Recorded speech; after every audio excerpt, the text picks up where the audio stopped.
2081 साल चैतको महिना तपाईको अन्तिम राशि अर्थात् मीन राशि कस्तो जाँदैछ त यो महिना तपाईको?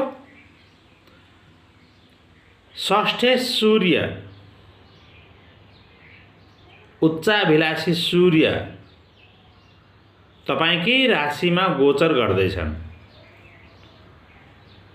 तपाईले जे काम गरे पनि एकदम संयमका साथ एकदम समय लिएर आत्तिएर हतारमा कुनै पनि डिसिजनहरू नलिनु होला।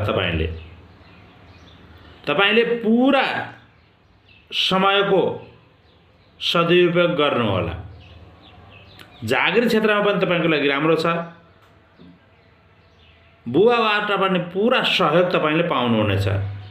तपाईको धनमा, सम्मानमा, यशमा, कीर्तिमा वृद्धि पनि हुनेछ। तर तपाईले आफ्नो अहंकारमा, क्रोधमा, तपाईले आफ्नै वाणीमा पनि नियन्त्रण चाहिँ राख्नु होला।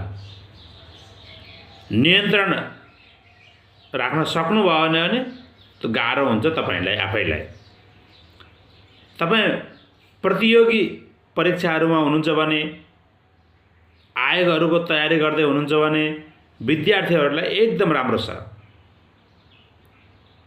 तपाईलाई यो महिना नयाँ काम आट्नु भएको छ या नयाँ सफलतातिर तपाईलाई लानेछ यो महिना ग्रह गोचरले गर्दाखेरि। जागिर,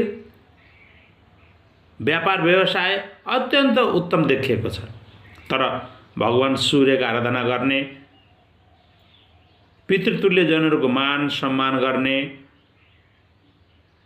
जीवन साथीको मान सम्मान गर्ने आदि गरेर हजुर अगाडि बढ्नुहोस्। यो महिना तपाईलाई एकदम सुखद देखिएको छ। हरि ओम।